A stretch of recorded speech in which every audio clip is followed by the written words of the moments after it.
Welcome to the WorkingAudioTools podcast, the home of all things mixing, and I'm very aware that I say this with the same flow and inflection every single time I introduce the podcast. Every time. It's a little bit annoying for me because I have to listen back to it editing as well. But anyway, welcome everyone to the podcast. I think we've just about recovered from our Gearfest weekend. Brain's on red, my brain's switched on. Yeah, I'm ready. That did take me a few days to recover from. And I have been, Paul, I've found a rabbit hole. Deary me, I have been researching soundproofing and building rooms within rooms and all sorts of stuff because the idea was dangled in front of me that I possibly move studio. And I looked at a professional premises in London and it was very expensive. It was good from a networking point of view.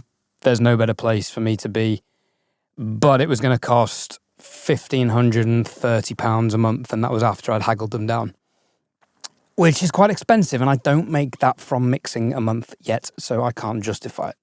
The other option, which has been at the back of my mind ever since I moved into my new flat, was to turn my spare room into a studio, but that comes with problems such as ventilation, single glazed windows until Ealing Council get their act together and grant me permission to put new windows in, which is going to cost a fortune. And then obviously the soundproofing of a flat, which is an old period conversion, which was done 30 years ago and has questionable build quality. So I've been doing some testing, Paul, and what do you think of the idea of me potentially, I'm not confirming yet in case Jamie hears this, but potentially moving out of this place to try and save a bit of money and have a bit more of a consistent schedule use of a studio at the weekend where currently I don't, which has been a minor issue with clients. I mean, I've had to explain, look, I'm not in the studio at the weekend. I can get this to you on Monday. Usually they're okay, but there will be a time when that's not acceptable. What are your thoughts on that? If I'm being honest with you, I think that where you are in London, I think it's pretty much a no-brainer. That's what I would try and do. If I could be in a place where I had a spare room that was a decent size, which that spare room is, and I could treat it and I could noise-proof it to a point where I could put enough investment in that I can justify, then I totally think it's worth it. Because at the end of the day, London prices are not cheap. And I do think it's a bit of a bollock for you that you do have to travel. Okay, I mean, how far of a walk is the studio from your new flat now? Okay, so there's so many pros and cons to both. I have to walk half an hour each way. Mm-hmm. But that's good because if I don't go to the gym, I have at least walked about 7 kilometers every day. Yeah. And that is often the difference between me sleeping and not sleeping at night. The other one, weirdly, is not being on my phone for the first hour of the day. Everyone should test that. Wake up tomorrow, don't touch your phone for an hour, do everything else, then look at your phone, and I guarantee you'll sleep better tomorrow night. Yeah. Literally within a day. It's not even like something that takes a few days. Anyway, I digress. So it's beneficial from a physical and a mental health point of view. I remember in lockdown when I was stuck in my room doing YouTube 12 hours a day. You know, there were days when I didn't leave the house, and there were definitely days when I just got into a zone, and I feel it happening. I've had it over this weekend. I've been in this zone researching, and I've taken a bit of effort to pull myself out of that focus. So from a work point of view, it could be good, but I am aware of the potentially negative mental health benefits of having the studio where I live. But right, from a practical side, if we think about, what many engineers have told us, again, what Leo Sargon told us, and again, Streaky, the benefit of having a studio is that you genuinely can be more flexible industry-wise. So again, Ed is always going to be, the industry is going to be something that Ed's always going to try and get himself, more into. So if you want to be in the industry, we know how demanding it is. And, there are going to be times when you get a call from somebody across the water, and it could be in America, and they're like, yeah, we need this edit done. We need this change done now. And it's 3 a.m, and you're like, I can't just go out of my house at 3 a.m. and walk half an hour or get in the van. And again, because Ed's, studio is in, somebody's back garden, you know what I mean? So again, there's kind of limitations there. But I think just having that flexibility is going to be beneficial from a business point of view. And as well, I do think that you will get more mixes done. I do think it's good that you can split your time with the studio where you can say, right, okay, this is time for the live stuff, this is time for me, this is time, studio time in here. But I don't know, I just think that if you want to do something as a profession, having, the studio right there at your beck and call is pretty good. Okay, it can lead you into, being in it too much, but we speak to loads and loads of people that have studios in their house and they're like, it's an absolute necessity. I can't, function as professionally as I would like and as flexible, I can't even say that word, flexibly as I would like, without, me having, my studio upstairs or downstairs. So how do you feel about that element of it? Yeah, I think from that point of view, it makes sense. I mean, economically, it's going to save me money. Yeah. I'll be transparent. I'm paying £450 a month for this studio, which, again, compared to £1,500 a month, is way better. This is a very good deal for London. I can play drums, I can record vocals and not annoy anyone, and I can mix as loud as I want and no one cares. I won't be able to play drums in the new flat. I'm definitely not going to even test that one. Yeah, no, I wouldn't either. But I reckon I can get away with singing once I've figured out all the soundproofing and acoustic treatment, and I'm not going to be doing that for hours anyway. So, from an accessibility point of view, the studio will be there, so I can make revisions if I send the wrong file or, send a file and I've not bothered listening to it and there's a crack and a pop. I don't have to apologise to the client and say, look, I don't have the studio now till Monday. I'll get it back. It'd be like, right, no, the studio's on anyway.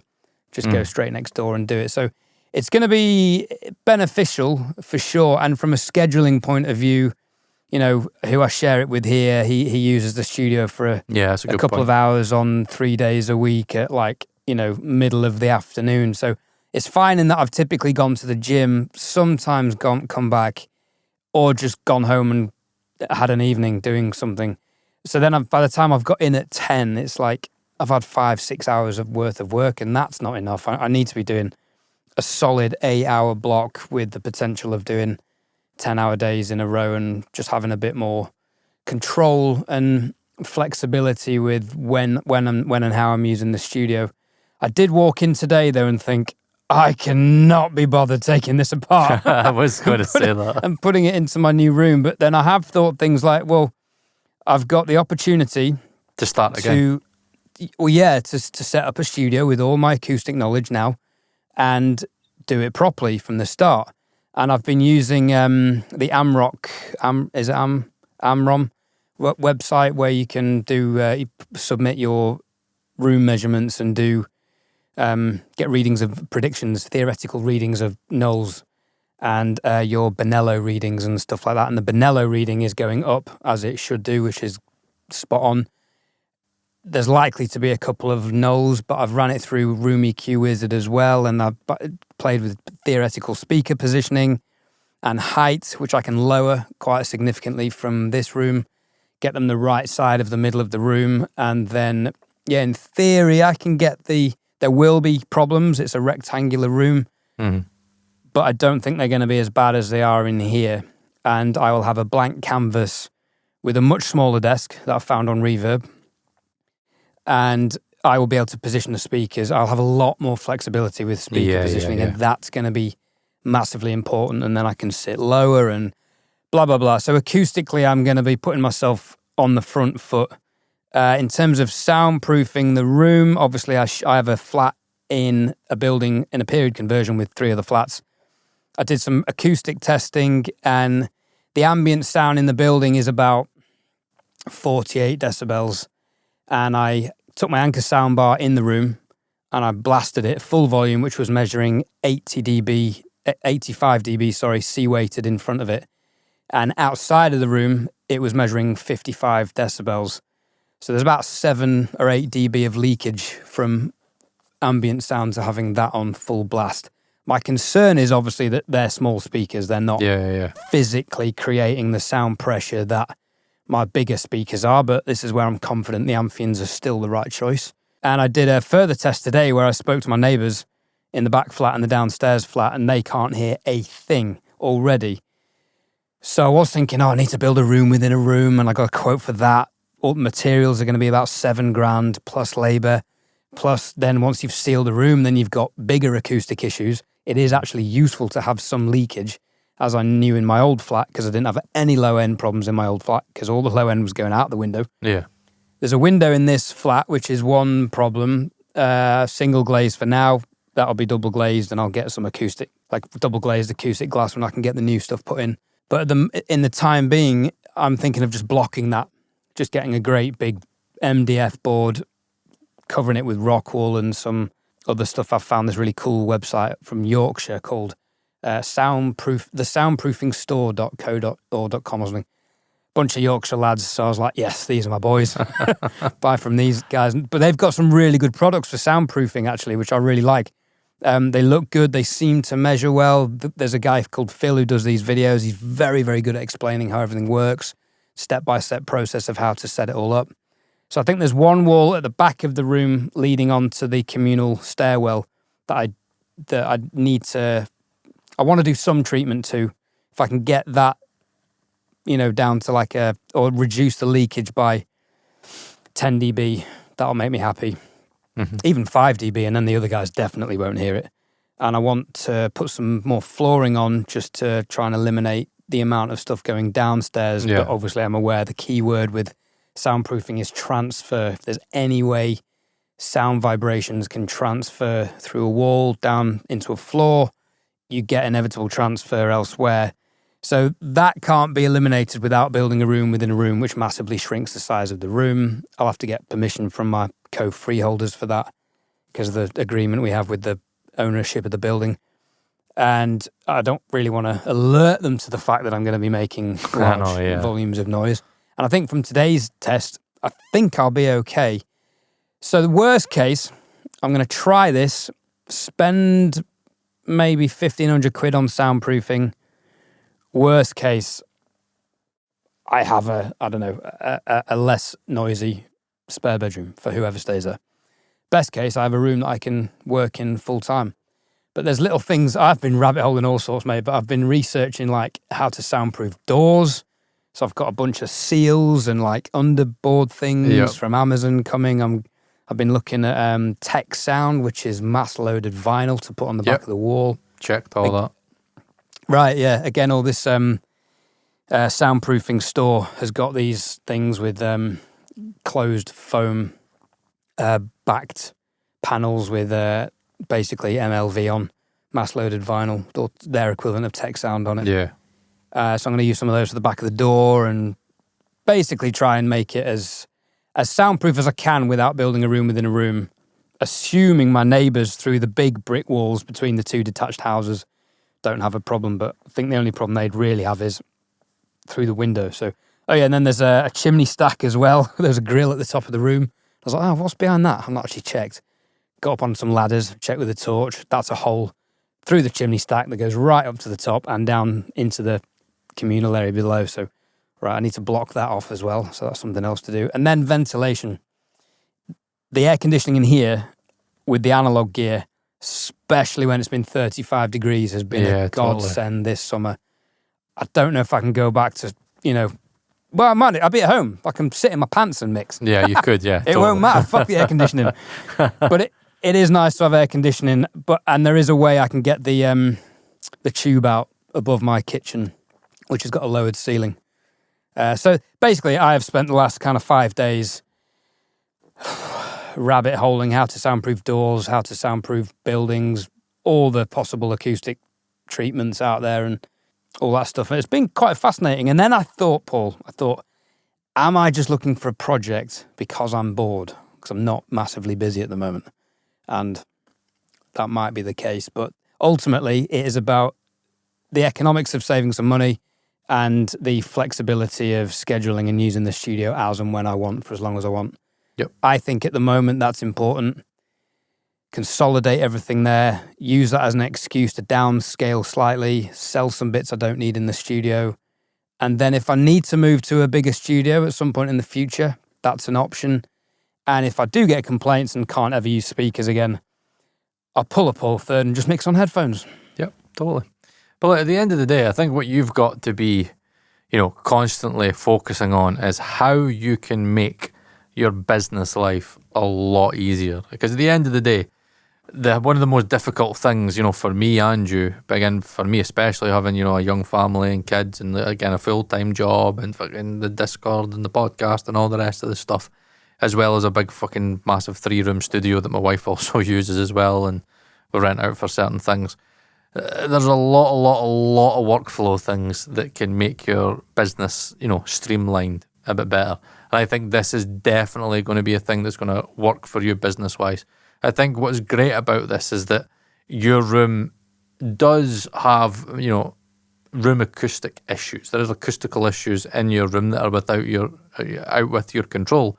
And I think that by having a room that you can totally treat, top to bottom, exactly how you would do it, again, without the drum shells at the back, again, without all the resonances, or again, of the cymbals and the blah, being able to, have a desk that is the right decision is going to be huge for you. I mean, I'm actually quite interested in what kind of desk you are looking at. I mean, are you looking at more of like kind of a mastering engineer's desk, almost like what they call it's like you get small session desk ones, but I remember there was something called something Fox that I remember seeing Andrew Masters, and they were pushing that quite heavily at a time, and they were quite wee ones, and they'd have like the analog gear like on the other side of them. Is that kind of a thing that you were thinking about desk-wise? Well, you might be happy about this little story. Right, okay. So I have looked at desks, and obviously I've rabbit-holed that again as well. Yep. And I've looked at a few different brands of varying prices. There's a Buzo Audio mastering 2-bay desk with about 16U, 8U a side of rack space that looks great, perfect size. It's quite low. I think it's like 90 centimeters tall. So I can have the speakers at a similar height. That looks great. That's going to be, I think, £1,400, £1,500, something like that. Or there is one from America, Sterling Modular, do a beautiful one. It's $3,500. It's like, no chance.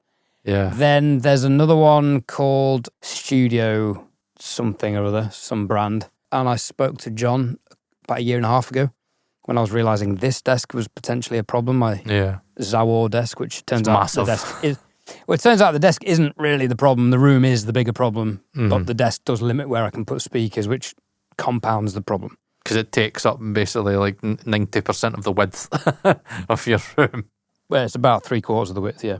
And then I found one on Reverb, which I will have bought by the time this episode comes out, so none of you lot listening can nab it. Yes.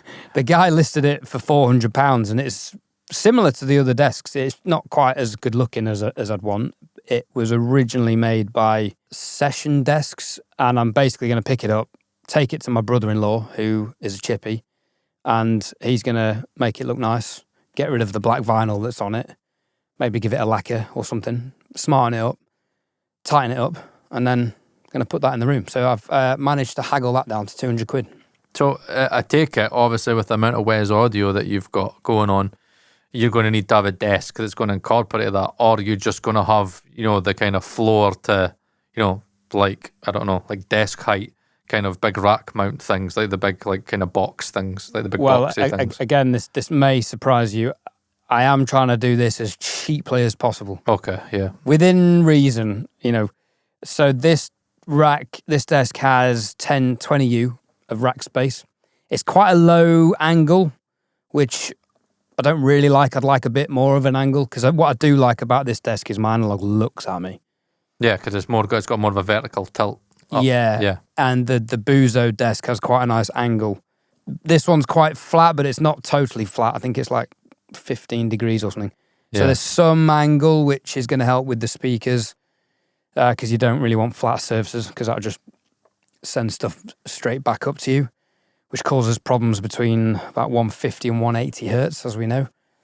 So it's going to get a lot of the analog in. I think I can get all of it into the desk if I put something like the Amphion amplifier on the floor or behind. But if not, I do have my 2 sidecars from Thomann, which I will initially take to the studio, because sometimes it's nice just to have a bit of a reach around. Yeah. And, what about the subs? Would you take no the sub with you? chance. No. So it's just going to be like the extension of the speaker that you've got. Yeah, it'd be the Amphions going down to 39, basically 40. Which Probably is just fine. roll trin off at 40. I'll have to experiment with that and then just leave it. Not even going to attempt a subwoofer in that room. No chance. So you're thinking one speaker in your room, or you're thinking about taking the heads and the Amphions and keeping them just too? one mono speaker, yeah. Just one angry box. That's going to be me. I was going to mix on one angry box for the rest of my career. Yeah, even that might be too loud for the neighbours. I'm thinking Amphion 218s and angry boxes. Okay. I don't want to clutter the room up, so I'm not sure what to do with the heads. It's a difficult one because I think what you're doing is you're thinking logically, and you're thinking, right, what from a acoustical perspective and workflow perspective and size perspective, can you make it work? Because in my room, I've got a bit of a big. Actually, I don't know. I mean, I would say that I don't know. Actually, a part of me thinks that your spare room is maybe the same size as this room. Bar the ceilings, I've got 3.5 metre high ceilings across the whole studio, but it's probably about the same size. And I've got 2 speakers in there. But again, it's this thing about, when you add more to your room, you're just adding more acoustical compromises to everything. So again, normally you'll have one pair of speakers and you'll try and get them absolutely bang on. Then you'll get another pair of speakers and you'll be like, but I need to move that here and here because I can't have it there and there. And sometimes you can end up, like limiting, the best position for the speakers in your room because you've got too much stuff and you're trying to make everything work optimally. Where sometimes what many people say is get one really, really, really good pair of speakers, find the optimal position, get nothing else cluttering it, and then just fucking mix on that.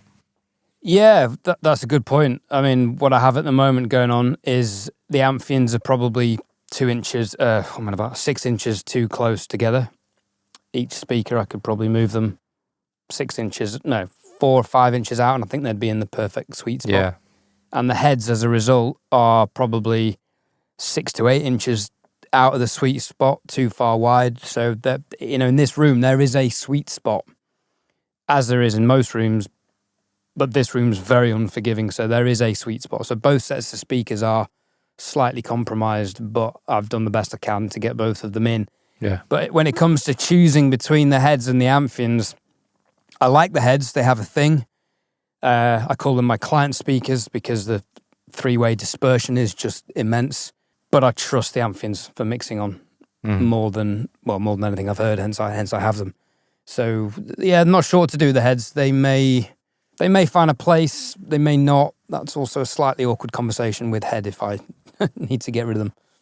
But at the end of the day, look, it's just the decision you've got to make. If the decision is I need to move in to my flat and that room isn't going to really accommodate having, 3 sets of speakers in there, then, something has to give. Your circumstances have changed. But I would be really interesting to see what you would do with the acoustical knowledge that you've had with the studio you're in. Again, having Yes go on the podcast, which was a great episode. I suggest you watch that. We do have a lot of, knowledge. I mean, even for me, I could help, Ed out with soundproofing because I had to fully soundproof my live room because I've got a drum kit in there. And unfortunately, it's an old building and it's like big, massive 2x1 single glazed windows. And as soon as Gav was playing his drums, it was just leaking right out that window and it sounded like he was playing drums in the street. And I was like, okay, I'm going to get calls about this. Yeah. So I boarded up the window, basically like a plywood sandwich with rock wool in the middle, and it did a great job. It just and again, even got expanding foam. Like honestly, see when I leave, like honestly, my landlord's gonna have an absolute fucking heart attack because I'll be like, yeah, that's yours now. See you later. Yeah. Well, what's my deposit? £300. It's all right. You can have it, love. That's a future you problem. I mean, yeah. Yes. So we spoke about that. I've taken your idea and I've decided to basically plug my window while it's got single glazing in. Yeah. I think hopefully with acoustic double glazing, it will help. But then I'll obviously need to remeasure the room, and it may be that I need to have the flexibility when I mix on the speakers, I plug the window, and then when I want some light, I can take it out and work on headphones or do low-level podcasting editing. So, yeah, it'll give me the flexibility to do both, which I think will be important because I do miss natural light. I can go a bit crazy in here, just staring at screens. And, you know, things like I'll be able to position my screen where I want, as far back as I want, at what angle I want. There's going to be space for all that, which I think is going to be useful. And yeah, I did consider hitting up Yesco for a consultation, but my plan is going to be basically going in the room, putting in the speakers, playing white noise, and right in the corners, moving around, having a listen to where the dead spots are, where the pressure zones are, seeing how much that aligns up with my Ruse and AMROC readings, and then trying to find the optimal listening position, speaker height if I can. So there'll be some testing to really optimize it, and I think having one main set of speakers will help with that. And then on this desk, the Angry Boxes can go on the little meter bridge thing, as it were, and the screen can either go on that or behind. And the desk is really low. It's like, I think, 75 centimeters tall. So they're really not going to be in the way of the speakers. I can put the speakers behind, to the side. It's going to give me a lot of flexibility, yeah. So there'll be a lot of... Obviously, I'll do a video on this because start to finish, I think that's going to be quite an interesting concept because there's so many people in my position in London who are in bedroom studios who maybe don't know how to make the most out of it, don't know where to start. So I'm thinking I could, do what Nick did. I'm inspired by his recent video explaining his studio build. He had the luxury of building it all from scratch. I don't have that luxury, but I think there are ways I can optimize it. And worst case, it doesn't work. And I've spent a few grand on acoustic treatment and soundproofing, and I'll sell the acoustic treatment, sell the desk, and might cost me a few £100, but I'll have eliminated that option out of my mind because at the moment I know it's there and it plays at the back of my mind. So I think it's going to be a good move. I'm optimistic about it. Like I said, the alternative is stay where I am, which is cool, but the scheduling's getting a bit annoying. I fancy a change. I've been here for 4 and a bit years. Or the other option is the £1,500 a month studio, which is, I just can't justify it. Even if I was making like £5,000 a month mixing, I still don't know if I could justify £1,500 a month. If you don't have an in-house mastering engineer like we're fortunate enough to have with Marcel at Actu Make with the Working Audio Tools, DistroKid have you covered. For just $99 a year, you can buy unlimited mastering for all of your tracks in tandem with unlimited releases via DistroKid. Mixair from DistroKid uses AI technology to measure the EQ and the dynamics of your track and then present you with numerous options to tweak and customize your master. You can flip between the original and the generic mastered option.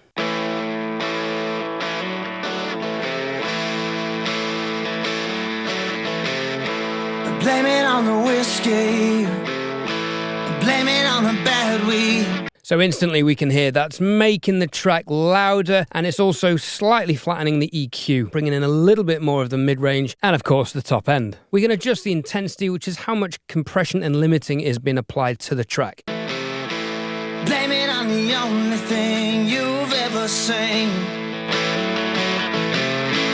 Run and tell your mother. Blame it on your brother. I think somewhere in the middle works for this track. And the EQ options are self-explanatory. We can make the track effectively duller or brighter. Just ain't right. All you do is lie. All you do is try to deny. All you do is lie. Even when you know it just ain't right. All you do is lie.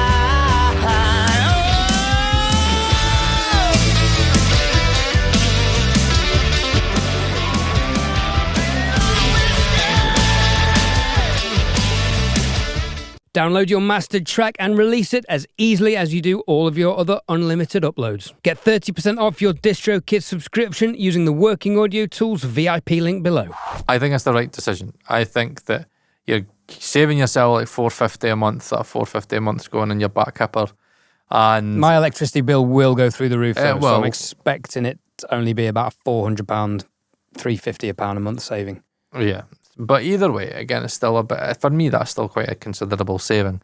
And what it allows you to do is it allows you to focus on the business. It allows you to focus on the mixing without any limitation. You have no limitation of when you could be in that studio and when you can work. I was trying to say you're a single man, you do have a girlfriend, but at the end of the day, you live on your own, you know what I mean? You still have your own independence and you don't really have anybody holding you back. And I think that you're at a good age for your career, and I think that you've got your own place.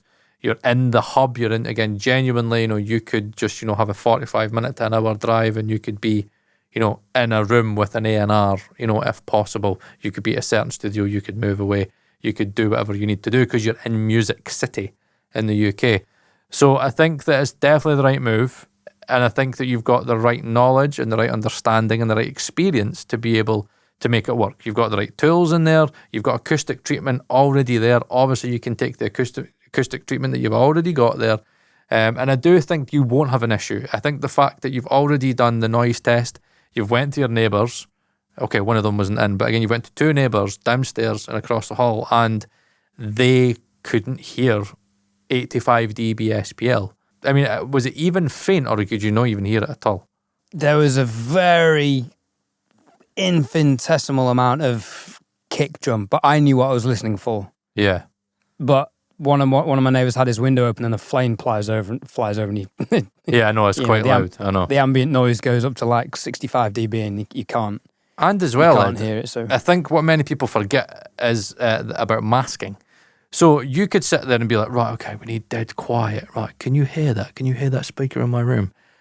Right, that's a pointless test, because the real test is when they've got their TV on, when they're listening to music, you know, when, you know, their ambient noise is in their room, because noise masks noise. So as long as your SPL that's leaking into their house is below the noise floor of just them generally going about their normal day, you'll be absolutely fine. And I think the fact that the room is completely untreated and that you can't hear it really in their house tells me that when you do, you know, a bit of decent soundproofing in there and you get your treatment in, I think you're going to be absolutely fine. Especially with speakers, because obviously, like for me, I've got experience where I've got, you know, a drum kit in that live room, and then I've got an Atmos room. I've got an Atmos room to the left, and I've got a live room to the side. The SPL that comes out of the drums is just absolutely horrendous. And I had to do so much to get to a point where, I mean, look, I can never block it. Well, it's somebody's still playing drums, but it's to a point where I can go outside at one end, one outside of the other end, and it's just faint, and it just sounds like somebody is playing drums somewhere, but it's not like they're so loud it's outside. And when they're in their house, I spoke to a few neighbours, and they're like, Paul, I can't hear it. I can't hear the drums. It's only if you were outside your studio walking past, and it's still relatively, you know, it's not fucking ear-piercing loud. So, but the interesting thing is with my Atmos room, that's a loud room. I push that motherfucker loud. And, you know, we've been, again, Ed had a walk around when he was here, and he was like, I cannot hear your Atmos room at all. 12 speakers going at it, the sub going. Yeah, outside the property, yeah. Inside you can because it's a glass window, but outside, no, couldn't hear it. But that's benefited by being right in the middle of the building, isn't it? Yeah, it's relatively near there's the no middle. External window for that room. There is one, but again, I've got it completely. You won't see it because of the way my Atmos room is. So where the projector is to the right-hand side, there's actually a 2.1 window, and I covered that with rock wool, and I put all the insulation stuff in, so all the vapor barrier tape and stuff like that. So there actually is a 2x1 window there, but it's just, when it comes to speakers, even in this room, right, where I'm sitting right now, the speakers, or the MTMs are in front of me right now. And I have got an untreated window, but I've got a curtain right in front of me. So I've got a curtain right in front, not a curtain, sorry, a blind. I've got like an acoustic blind. It's from Dunelm. It's like, probably does like fucking about that. But at the end of the day, you know, when I've got the speakers on, you know, and, you know, I've done it and I've went around the corner and it's like, you could, it just sounds like somebody's got music on in their house. 85 dB is like mixing level, and we get really scared a lot of the times. But at the end of the day, it's not as bad as what you think it is. I think you will be absolutely fine for the experience I've got. Like this control room right here, honestly, like I could just, if I stretched far enough I'd probably fall off the chair, but if I stretched far enough, I could touch that end wall, right? and that is going to the neighbours. Okay, it's a brick wall and it's completely separated, but I've went to my neighbours and said, right, okay, the right speaker's quite close, maybe 80, 90 centimetres away. The right speaker's like 80, 90 centimetres from that wall. And they're like, Paul, come in and hear it. I couldn't hear fucking jack shit. I couldn't hear anything. Yeah. And it's like, and in the room you get a flap, because I'm like, well, this is quite loud. And he's like, Paul, it's like, watch this. And he was like, put on his Bluetooth speaker. And then he's like, Paul, you can't hear it at all now. You could hear, so it was faint. You could hear it. It was like somebody was listening to like the TV. But as soon as he put on his Bluetooth speaker, it was like, that was it. It was all masked. And I was like, okay, I feel better now. Yeah. I think you'll be fine. On the one hand, it's where I live relative for London is quite quiet, thankfully. But it is London. There's some dickhead making fucking noise everywhere at all times of day. That's just what it is when you live in a metropolis. So, yeah, I'm optimistic. I think it's going to be an interesting move. It's going to be an interesting project. It's going to be a ball ache reloading everything because I've got to make sure I patch everything exactly the same way as I have it now so I can recall all the sessions. Yep. What about, two things I would think would be, you did mention electricity, but what are you going to do power-wise? Are you just going to have all the furmans? That's what you're going to do? Have you got enough sockets to be able to like power everything and then power the furmans, blah-de-blah-de-blah? I think so. I'm not going to lie. It might be a test of the building electrics, but I'm running everything in here off 2 plugs, which I think are on the same ring main. Okay. So I'll be running that room off 2 plugs as well, which will definitely be on the same ring main. So we'll see. I mean, oh God, you've just put a horrible thought in my head, Paul. What if I get through this whole process and then just turn on the last bit of analog gear? Look, but you got to remember, that's why you get your furmans and stuff like that. Because I'll run what I can off the furmans. Yeah. I've got 2 of them, so I can. The thing is, though, the UAD stuff is all power bricks. All the Wes racks are power bricks. Right. Okay. I see what you mean. There's a few bits I can run off the furmans. Yeah. How annoying is that, though? That is something that honestly annoys me when I get audio gear in that I've got power bricks in them, and I'm like, I want to run them off of the furman. The reason I've got 2 furmans here, and I'm like, the reason I want to run everything off it is so again it's easier to power. And you get someone coming in and like, why has it got a power brick for it? And again, you get those ones where it's a connection where I've got to plug it into an extension. Like I hate it because my dad's an electrician. He's like, he despises extensions. I do have one extension down here and it's there if I need to use it. But my dad's always saying to me, Paul, from a young age, never put an extension into an extension. Again, fire risk, and again, don't overload sockets and stuff like that. But I think that if you're telling me right now you're running that studio right now off of 2 sockets, you'll be absolutely fine. Internet-wise, because I know that you said that your internet is a little bit slower than what you have here. Do you think your internet is going to be... I don't see there being any issue, because at the end of the day, right, I'm trying to think what you would need the internet for. I mean, again, maybe if you're doing audio movers and you need a decent stream, but again, we could probably do that. And that's another thing, you'll be doing the podcast from your house as well.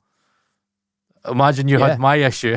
Imagine you were like, oh my God, I've got Paul's internet issue. I don't think you will, because the internet seemed fine when I was down at yours. I've been sporadically testing it over the weekend throughout different times of the day, and I'm consistently getting 55 to 60 download. That's good. And 15 upload.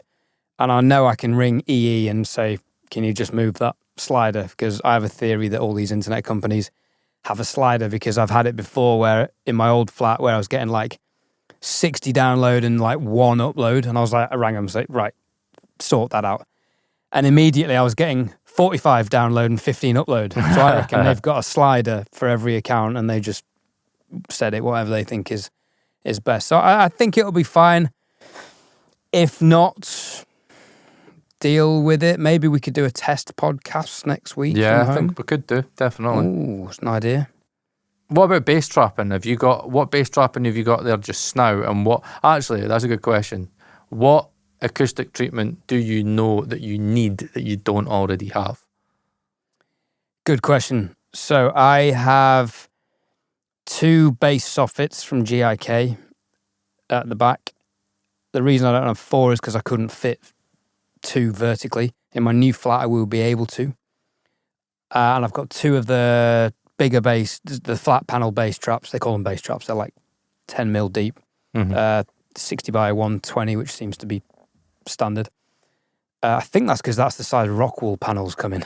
Yeah, I know. Which I've learned this weekend as well.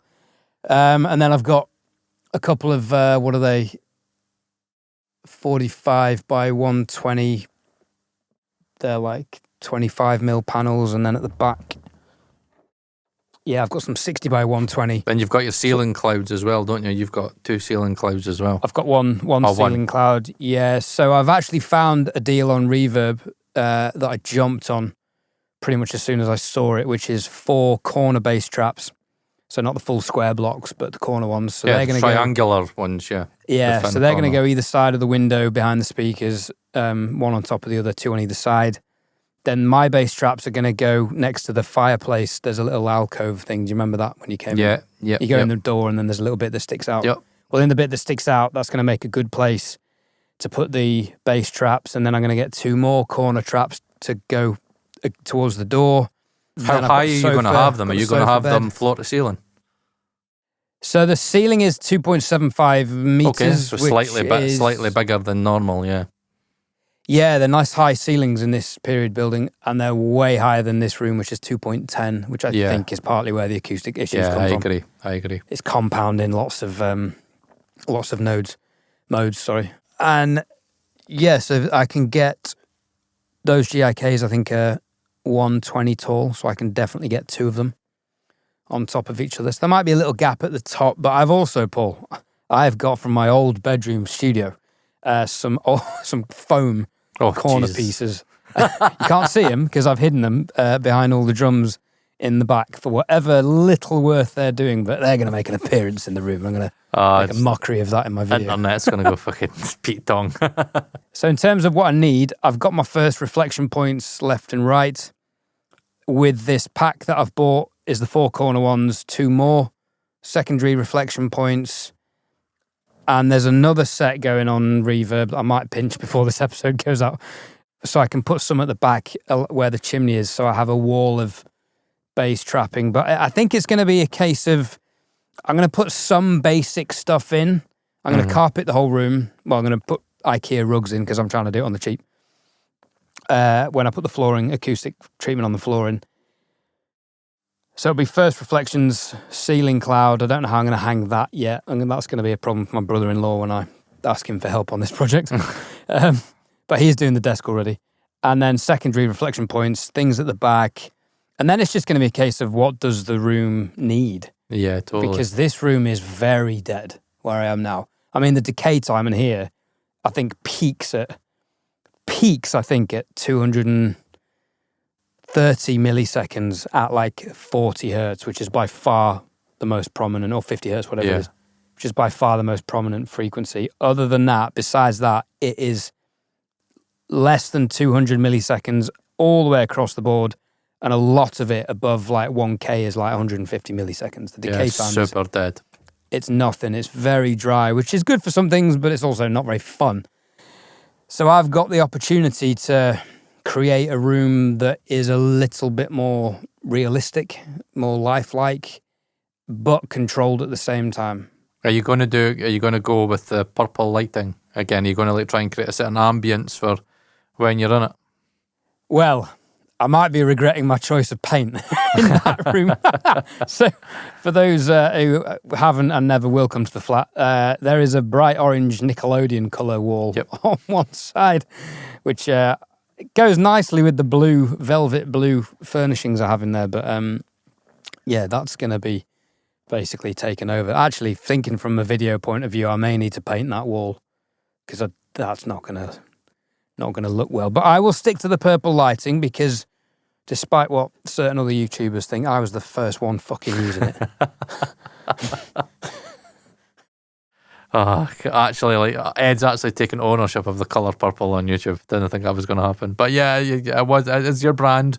I've stole it as well. I've got it front and back. It works. It's a really nice, calming colour. I tried loads of colours back in 2020 when I started the channel. I tried a blue background, a yellow background.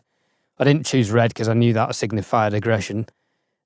And then I did purple one day, and a mate messaged me, like, bro, I saw your video, man. That purple color was so relaxing. I just like eased into the whole video. I was like, that's my color. So I think the good thing is that you have a lot of stuff that you're not going to need. So how many subs have you got left? You still got the... No, it's only one sub. Have you still got the stereo subs? I've got the one PSI. Yeah. So that's for sale. I was going to say that you're going to get a couple of grand or however you're going to get for that. You'll get thousands for that at least. I might get $2,000 for that, but I'm also aware that it's not going to be a highly in demand product. Yeah, I know. So it may be difficult to get rid of that. I should probably start advertising that ASAP. What about recording gear? Because there'd be a lot of recording stuff that you don't need as well that you can probably get shifted. Well, yes, I'll have the full complement of drum mics and spares, but I think I'll keep them. I've got all my live sound drum mics as well already at home, so I could take that down to one set, but I don't know. Yeah, I do have some things I can sell, but I'm going to see how I go, and there's certain key things I will sell that I don't need. Some things I won't mention on the channel for brand collaboration purposes. Sam at Make Noise Pro will be getting those in secret under NDA. But I think it's a positive for your career. I think our careers have been blossoming, and we've been. It's good that we're getting to the stages where you kind of feel like you're kind of feeling the ceiling of where you are, and I think you always needed your own playset. I think the opportunity arose where you were able to buy your own flat, and again, it's a 2-bed flat. You've got that spare room sitting there. When I was in it, I was sitting there thinking, if it was me, I would have this whole room. And then the next day, on the last day I was there, we then went and seen Leo Sargon's room, which is, a room within a room. But it was a massive inspiration of, how you can have so much, loud SPL in that room. Okay, it's a small room, but, the speakers sound amazing in there, and, he's made it work. And I think you will definitely be able to make it work, and I look forward to seeing how that unfolds. But knowing Ed, being as indecisive as he can be, I may go through certain, versions of Ed in the next few weeks. Like, no, Paul, I'm just going to stay. No, I've just bought the desk, and I'm just going to go for it. Actually, this deal came up, and it was like $1,000 for like a room and somewhere in London. No, I'm not going to go with that. Actually, I'm going to go back. Actually, I think I'm just going to stay where I am. So I'll see various versions of Ed as he stumbles through his indecisiveness. But It's almost like you know me well, Paul. But I think that's going to be the thing for you. I have high hopes, and I don't really see anything going wrong for you. Fingers crossed. I don't believe in jinxing and shit like that. It's bullshit. So I just have full faith that I think it would work for you, and I think it's the right decision. And yeah, if you've got any comments, again, any questions for Ed, again, feel free to leave any queries down below. If you can kind of get in his head and, he's rabbit holing, this is the best time to get into Ed. If you're wanting to ask certain questions and you want to maybe learn a few things about certain things, then, and again, you've got extra bits of advice, feel free to leave your comments down below. But yeah, I think that's been a great episode. Again, something that's relatable, because many of you will be in the same situation where you can't afford, your own place. You might be in a place that's really remote. If you think about, Michael from In The Mix, he had to, again, build a studio, in his house as well, and he's kind of up way further north than me in Scotland. It's quite remote. So there's not many opportunities, and sometimes you've got to make the best with what you've got in front of you. And I think, knowing Ed, it's not even an if. When he does pull this off, I know it will be done to a very, very, very high standard. Even if it's like scrimping pennies slightly. Ed doesn't scrimp pennies. There's Paul Third scrimping pennies, and there's Ed Thorne scrimping pennies, which is me going, fucking hell, you spent how much? And Ed's like, that was me scrimping. And I'm like, oh my God. Hey, I'm quite proud of the fact that I've got a desk for £200. That is good, man. Honestly, that's really good. I mean, I was tempted to buy a Bozu, or Buzo, whatever it is, for 1,200 or 1,600 quid. You'd be a Bozu bozo for fucking buying it, Jesus. Yeah, I know, and there was like an 6 to 8 week lead time, and I was like, I can't even be bothered trying to get a discount through the channel. And then you've got import duty stuff, because that was coming from Holland. Yeah. Whereas this, so that's one good thing. And secondhand acoustic treatment. I'll do what I can to make it cheap and cheerful. I mean, I have to. I don't really have a choice. Like, I need to buy new windows, and they're extortionately expensive. Totally. But the other inspiration for this was Julian Barron's, who's a friend of mine and Piero's mine recently. And he's mixing with Ex Machinas in his basement studio up in North London. And he's been there for 8 years, and he's made it work, and he's not got a room within a room. He's done some internal treatment, acoustic treatment, but not really like proper soundproofing, because there's so much surface area of the walling, it'd be very difficult to do the whole room. And he's made it work, and he speaks to his neighbours, and they can't really hear it outside unless he tracks drums in there as well, which they can hear. So he has to manage that. But doing sensible stuff, like I don't plan on blaring speakers past 6 o'clock at night, and you've not got a sub, so again, you're not going to have to worry about the real low energy. Yeah. So I will document this on my channel, and I should probably start thinking about doing that, because I will be making changes as of next week when Ed things moves start fast. arriving. Honestly, for anybody that doesn't know Ed, like when Ed makes a decision, me and him are quite similar in that way, where we just move very, very quickly. Ed's quicker than me, where he just goes bump, and all of a sudden I'm like, wow, like you've spent how much, and how much time you've done how much in that amount of time? He's quick. I'm like a dog with a bone. If I get an idea for a project, I won't stop.